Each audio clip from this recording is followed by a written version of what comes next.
Over 1 million people in the world have had near-death experiences. So what do near-death experiences tell us about God, ourselves, and the universe? Joining me now to share some life-changing insights is John Burke, New York Times bestselling author of Imagine the God of Heaven, Near-Death Experiences, God's Revelation, and the Love You've Always Wanted. Welcome back to 100 Huntley Street, John. Oh, thanks for having me, Laura. Well, we're so thrilled you're joining us today. And I know some of our viewers have probably heard about near-death experiences, but might even be wondering what qualifies as a near-death experience. Can you tell us a little bit about that? Yeah, well, the ones I've tried to study are when people clinically die, so their heart stops beating, brain waves cease, and yet when modern medicine resuscitates them or miracle brings them back, because sometimes minutes, sometimes hours later, and yet they talk about how they were more alive than they've ever been in this life, in a place more beautiful than Earth has ever been, not unlike Earth, but just colors beyond our color spectrum and beauty. Just they don't have words. And in the presence of a God of light and love who they just never wanted to leave. A love they say our word love just doesn't do justice. And so they come back, and there are commonalities all around the globe, and I've studied thousands of them now from every continent on Earth, and yet they consistently say similar overlapping things. And my interest has always been to show how the commonalities of what they're saying aligns with what God's been revealing through the Bible for thousands of years now. That's incredible. And John, you've written 2 books on this subject. So your first book, Imagine Heaven, detailing near-death experiences, and now Imagine the God of Heaven, where you're studying 70 near-death experiences that people have had. You know, you've studied over 1,000 people who have had near-death experiences overall, and you've used your skill as someone who's very analytical and logically minded to do that. Tell us a bit about your journey of getting into the study of near-death experiences, where you came from and how you got to where you are. Well, I was agnostic when I first encountered these. And I was trained as an engineer. I worked as an engineer. So my mind has always been skeptical and analytical, as you said. But my dad was dying of cancer, and someone gave him the very first research that coined the term near-death experience. And I saw it on his bedside table and started reading it, and I couldn't put it down. Because I'd always wanted to know, I thought Jesus was a legend. God probably didn't exist because no one could give me evidence. And here was evidence. I mean, there were about 100 people who were claiming the same kind of experience, and it made me say, maybe this afterlife, God, Jesus stuff is real. So that opened me up to explore, and I started reading the Bible after that and came to faith in Jesus. But for the past 35 years, I've been trying to understand, okay, how do these near-death experiences align or misalign with the Bible? And that's been my 35 years in studying well over 1,000 of them. And I'm convinced more than ever that it's incredible evidence that God is real, that God has been revealing himself as the God of all nations all along, and that his love and his grace, I think he's raising up these right now as testimonies that he is the God who offers love and grace and forgiveness to all people of all nations. We were all made to be his children, to come home to him. Oh, that's so good. And, you mentioned you're looking for that thread of biblical truth throughout the near-death experiences that you're studying, but you're also seeing commonalities. What are some of the commonalities? Can you give us some examples of those in some of the stories? Yeah, absolutely. People typically, when they die, they leave their body, but they say they still have a spiritual body. So just like Paul talked about in 1 Corinthians 15. In fact, I think Paul may have had a near-death experience when in Acts 14 in Lystra, he got stoned to death, dragged out of town as dead, and then gets up and goes back into the city, which I would not have done. And later in 2 Corinthians 12, he says, 14 years ago, whether I was in my body or out of my body, I don't know. Why?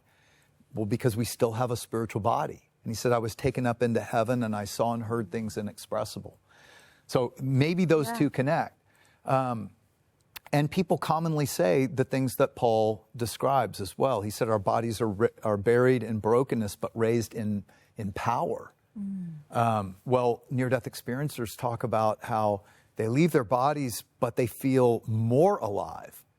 Not just with 5 senses, more like 50 senses.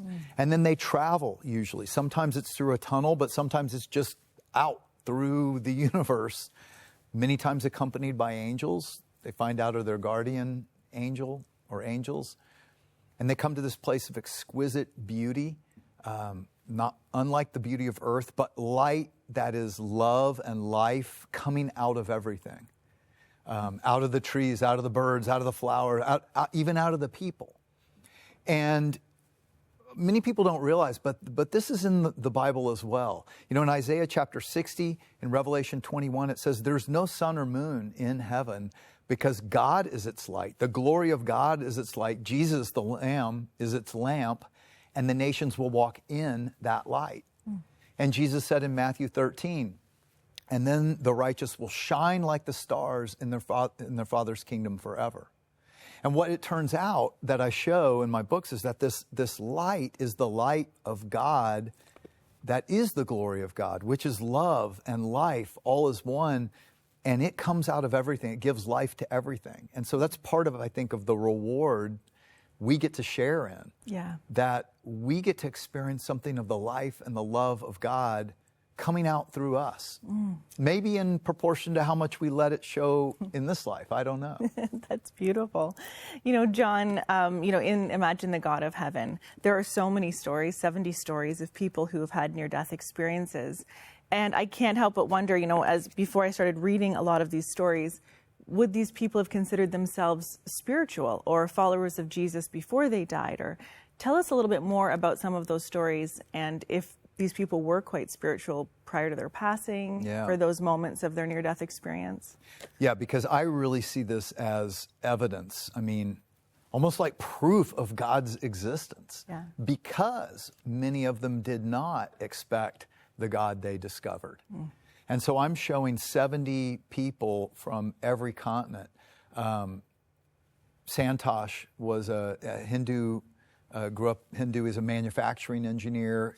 Code blue, his heart stops. He said this brilliant God of light that he knew was a divine light comes and takes him on this journey. And he said, I fell in love with this light. And then the light stops over what he ends up describing to me as this giant square-shaped compound with high walls and 12 beautiful gates. He counted them, he said. And he had no biblical knowledge, but he is exactly describing Revelation 21, where John sees the holy city of God. And then he sees God Almighty on his throne. And though those 12 gates were closed to him, a very narrow gate that is open into the kingdom of heaven, and he longed to go in. And he comes back seeking this God that he said was not like the gods he had learned about. This God was love and compassion and mercy, even though he saw his life review, and he saw all his sins, and he saw, I'm guilty. And yet God offered him forgiveness and mercy as he cried out to him. So there's story after story like that. He comes back and he starts reading the Bible, and he said, everything I experienced was in here, and became a follower of Jesus.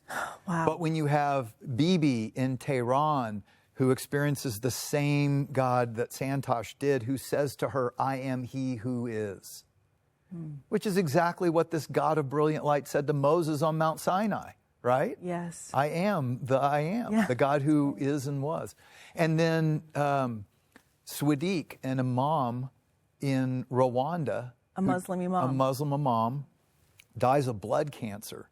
And his mother was desperate. The Muslims had prayed and didn't heal him. She went to her family goddess Bako, couldn't heal him. Finally, she goes to the Christians at the Anglican Church to pray in Jesus' name, and she's praying in Jesus' name. And Swadik actually starts off in this hellish place, but into it comes this man of light, he said, brighter than the sun, but he's wearing a robe, and he holds out his hands, and Swadik sees holes in his hands, and he had seen the Passion of the Christ when it came to Rwanda. And so he said, I knew who this was. And he said to him, I died for mankind You are among those I died for. Never deny it and tell it to everyone. Wow. Sadiq wakes up. He comes to at his burial saying, Jesus has brought me back. He brought me back. And all these Muslims just freak out, right? But today, Sadiq he's an Anglican pastor, and he's had 7 attempts on his life because he will not shut up about Jesus. Yeah. And I have 70 stories like this from every continent of people who should not have encountered this God of light and love who they discover to be one with Jesus. Even like a 16-year-old Jewish girl who was told that Jesus is the biggest hoax ever, but when her horse lands on her and she finds herself dead, 30 feet up above her body, a brilliant light over her shoulder, she looks and she said, there was Jesus. And I knew him. And so again and again, and then Jesus takes her to the Father. So she, as a 16-year-old girl, experiences the triune God. She had no biblical knowledge about that or understanding. No, and indeed, even in the Jewish culture, often if you convert out, which is what they would consider that, they would sit Shiva for you, hold a funeral for you. So she's risking so much by even coming back and saying, I encountered Jesus. And that's what I'm trying to point out. That's why I think this is such incredible evidence that there is only one God, and this God has always had a plan for all nations. So he's not just the Christian North American God, he is the God of all people. And that's what I'm trying to show as well, that he is loving beyond what we can even, I interviewed this one neurologist, psychiatrist who was stabbed 13 times. He showed me the stab wounds, the scars in his neck. One of his patients had a psychotic break and turned on him. And he talked about how this brilliant God of light appeared to him. He said it would be like standing 5 feet from a nuclear explosion. That's what the power of this light was. But he said, but what was even more powerful was the love. And he said, this love, our word love just doesn't even compare. He said, take all the loves you've ever experienced, put them into one point in time, and then multiply it by millions. And that's the love God has for you. And it's a unique love. That's the other thing, Laura, that interviewing CEOs and doctors and lawyers, and these are people who had a lot to lose making up wild stories about dying and seeing God. Right. Yeah. But consistently they say it was the most real thing in their lives. And consistently they say, when I was with him, and they would say, like, I knew it wasn't true, but I felt like I was the only one he loved. Like I was his unique child. And this is something that I think people just don't understand, is that, we who know Jesus sometimes think we know God. Yeah. But we all put God in a box. We're finite. We have to. God is so much greater than we've ever imagined, but he's also so much more relatable and personable and gets us, and even fun and enjoyable. So, that hits the walls of a lot of people's box. God, fun? Yeah. Like, who do we think created us to be able to enjoy life and have fun? Yeah, if we're made in his image and we can have fun and laugh. Why would we think he's less than us? And I show it. More fun. And in the book, I show it through the eyes of these people. Yeah. But many times we just don't realize this is what God's revealed about himself. Jesus last night on earth, he said, I've told you these things so that my joy would be in you and your joy would overflow. And when people are in the presence of God, they do experience this overflowing joy. Yeah, that's incredible. John, I know so many of our viewers are stirred up right now because it's really exciting and it's insightful what you're sharing about these experiences people are having with God when they have near-death experiences and they come back. And we're touching on love and this incredible essence of who God is. Of course, a lot of our viewers watching, they are praying grandparents and mothers and fathers. And in your book, you touch on some of these prayers that mothers have prayed for their sons and the difference it made as their sons experienced near-death experiences. Yeah. Tell us a little bit about the power of prayer, and I know it will motivate us to keep praying. Yeah. Yeah, this was one of the things. There were many things that kind of shocked me, and I wasn't expecting. But interviewing so many of the people, when you see a consistency, then you kind of go like, "Wow, okay." And one of them is that prayer is tangible in heaven. So many of them talked about how they saw the prayers. In some cases, like Jim Woodford, a Canadian commercial airline pilot who didn't know God. When he died, he cried out in the last minute, but his wife was praying for his salvation.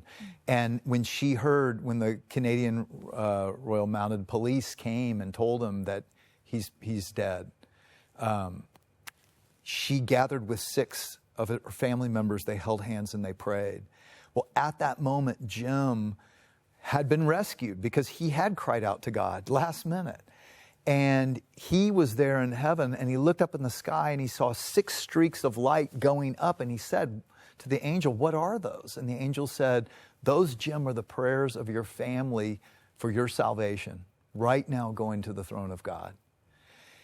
And, Laura, it's amazing, but in the book, there are 3 other men who died, and they died, and their mothers had been praying for their salvation, but they didn't know.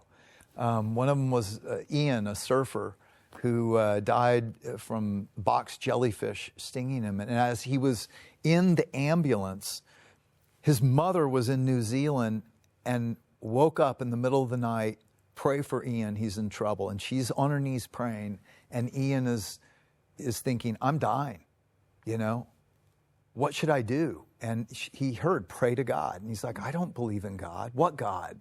Buddha, Kali, what? And then he thought, well, my mom prayed to Jesus. And he said, "Well, I don't even know what to pray." And the words of his mother started coming back, praying the Lord's Prayer. And when he had a near-death experience, and there he was in the presence of this brilliant God of light who he realized was Jesus. He found out it was at that moment that God washed him clean of all his wrongs, all his sins.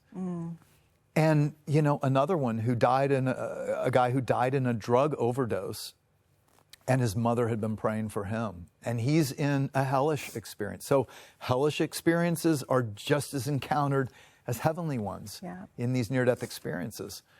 But God is merciful, and he hears our cries.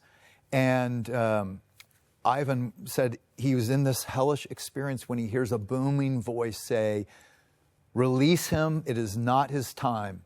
His mother has been praying for him. She's prayed over 20,000 prayers for him. You must let him go. Well, it definitely makes me emotional, John, as a mom of 2 sons. And they've both given their hearts to the Lord. But you know what? I can't help but think of the other moms who are on those journeys praying for their kids. And it's incredible when we think about the role we can play in helping people come to faith in Jesus and changing their reality. Well, and it sounds, I think about myself as a skeptic on the other side listening to this, and I'd be going like, "Oh, whatever." I would. But that's why in the book, I tried to show you the evidence, because then you start to realize, wow, okay, God is far greater than I ever imagined. Yes. We say, how could he hear billions of prayers? Because he's God. And the life he has to come for us is so far greater than we've ever imagined. And I hope it helps people want to seek him, just like I did. That it opened my mind, and when I started to seek, I really did find, there's something not only true here, but good. And that is your heart for this book, John. Imagine the God of Heaven. This book is more about God than it is about heaven or eternity in a sense. You want to encourage people to seek God. And that's your greatest hope, isn't it? Because, as I subtitled it, God is the love you've always wanted. Yes. Like, what we don't realize is all of the relationships we have on this earth, they're a microcosm of a greater relationship that we were meant for. Yeah. And when you're right there, then all of our relationships go deeper. They don't go less, they go deeper.